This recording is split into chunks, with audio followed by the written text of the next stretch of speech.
Now, the Archbishop of Canterbury has called the 80 victims of a suicide bomb attack in Pakistan martyrs since they were targeted because of their beliefs. They're not alone. Police in Egypt say they're pursuing Islamist extremists who've incited attacks on Christian targets there. The army has now retaken one town south of Cairo, Delga, which had been under Islamist control. But some Christians are still afraid to return home. Tim Hewell is the first foreign reporter to enter the town after its recapture. His film contains some graphic images of victims killed in the violent attacks.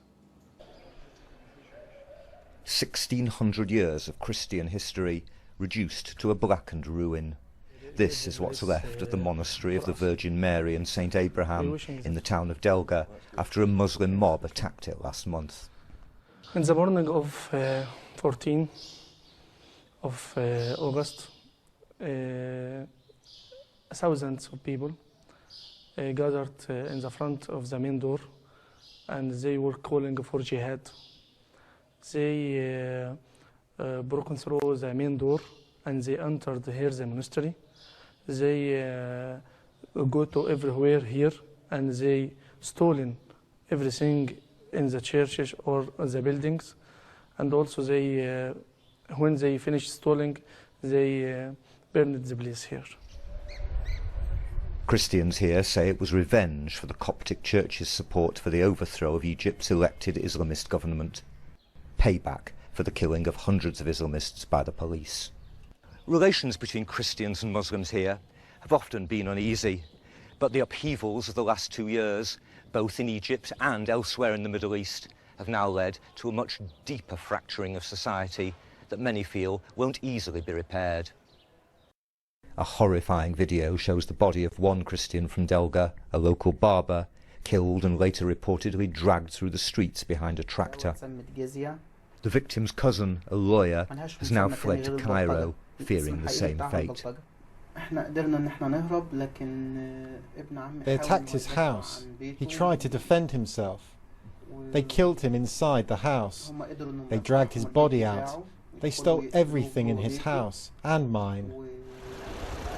For 2 months after the police were chased out in early July, this dusty backwater between the Nile and the desert became an independent outpost of Islamism, or simply anarchy.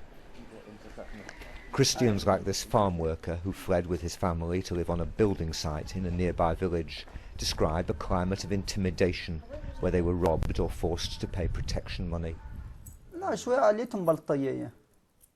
There was this coffee shop that opened at 11 at night.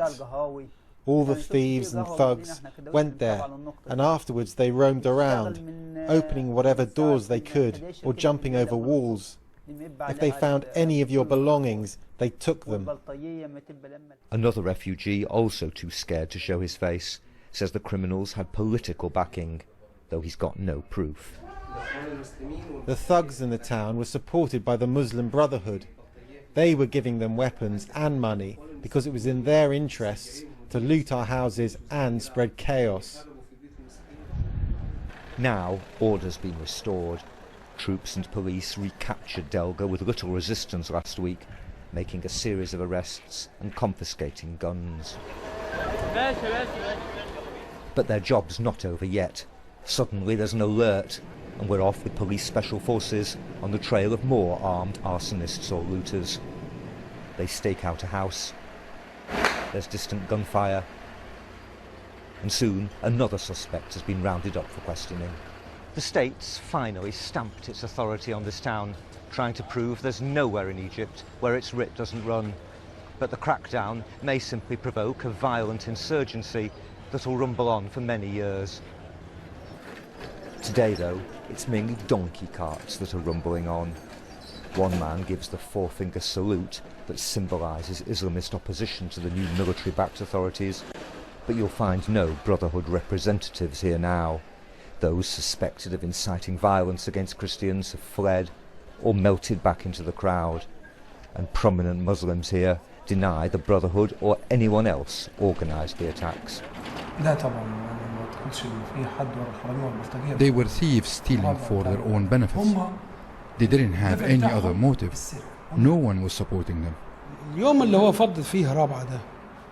Some mosques called for jihad at the Brotherhood protests in Cairo because many people were killed there. But thieves and thugs here took that as a license to go and get what they wanted for themselves.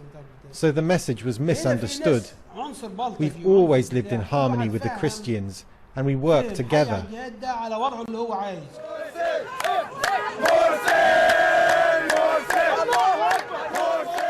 The Islamist challenge, terrifying to many Christians, hasn't yet been suppressed here, though the Brotherhood's now been banned. A movement that was the legitimate government of Egypt until this summer is now reduced to raising flash mobs like this in villages around Delga, but they turn out nightly. Up the road at the headquarters of the provincial governor, they're taking no chances. The security is as tight again now as it was in the 1990s, when Mubarak's dictatorship fought Islamist militants here. I'm going to see the new governor, a former police chief, who believes that now, as then, Egypt's facing an international terrorist conspiracy. We feel in Egypt that this is a war against Egypt.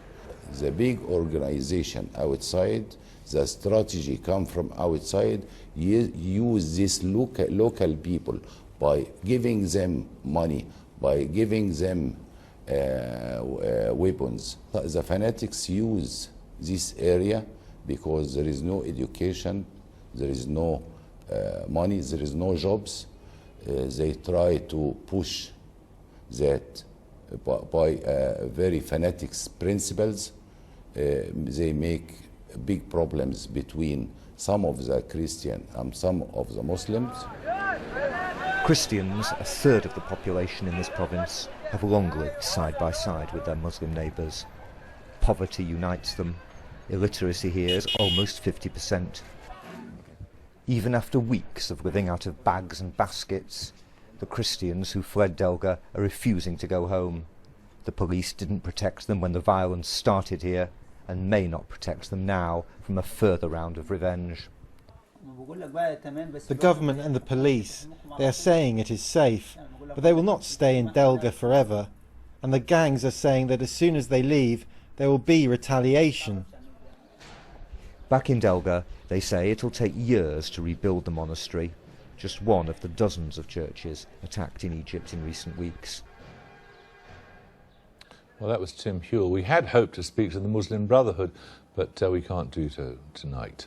I'm joined instead from Birmingham by Dr. Ibrahim Habib, who's chair of the United Copts in the UK, and here in the studio by the Egyptian journalist Adel Darwish, political editor of Middle East magazine.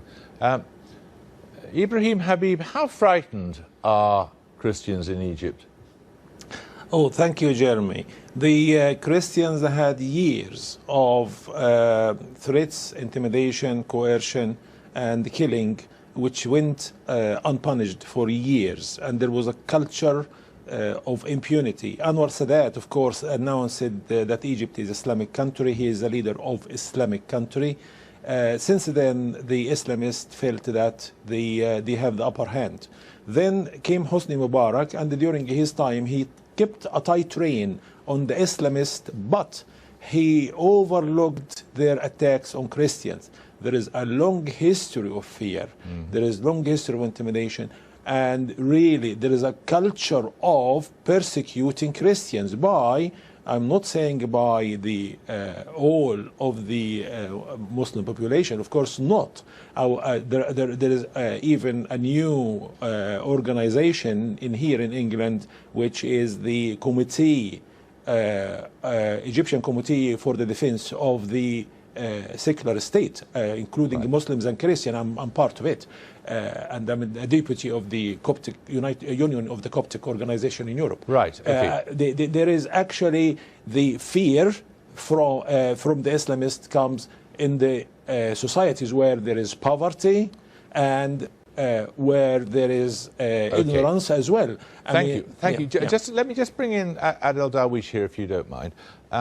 Who do you think was behind these attacks, or is behind these continuing attacks? It's difficult when you collect evidence to pin it on organization. It's always easier to stand in court for individuals, like what we had with the IRA and Sinn Féin.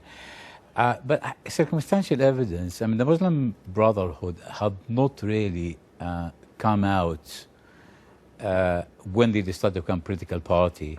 They did not come out and renounce past terrorism or even give instruction to their followers saying, we dislike that Morsi was overthrown, let's protest peacefully, let's hold vigil. So it is, although there's no hard evidence, but in one night you had hundreds of churches being burned down and attacked. So the organization is there. Ibrahim Habib, do you think, in looking back on it, it was wise for so many Coptic Christians in Egypt to support what was effectively a military coup against the Muslim Brotherhood? Well, first of thing, this was not a military coup. This is a response to the popular demand. No, I shouldn't have used the word coup. Military intervention, should we say then? Do you think it was unwise? No. For the community to support that? No, the Muslim fundamentalists reduced, the Muslim Brotherhood reduced the democracy to a palatocracy. They really used and abused the ballot. And before that, this was the last step in democracy. Before that, there should be a culture of equality, freedom of all freedoms, of course, and justice for all. No one should be persecuting a minority because they are peaceful. The Christians, of course, they never started a fight or retaliated in a fight, and they kept, losing property and losing families. Right. Let me interrupt you there again and bring in Adel Darwish. Can Egypt be surprised that this is what's happened? Well, it's not surprised. I mean, there's no surprise. I'm a bit surprised that they actually took it on fellow Christians rather than... But again, it goes into the pattern of thinking. If you read the literature of Muslim Brotherhood or the meeting, I mean, it was an interesting piece in Egyptian Independent, actually, Al-Masri al-Yawm, of a meeting of the global organization that took part in Istanbul this week, another part in Lahore in Pakistan. Part of this thinking is if they have enough strife, enough sectarian conflict, then the world will pay attention, then they hope for Western intervention, perhaps not quite Libyan style, but something like that, put enough pressure on some kind of American-led intervention to pressurize the interim government and reinstate Morsi. It's not sort of a coherent thinking, but that's been exchanged in meeting between the Muslim brothers. Thank you both very much.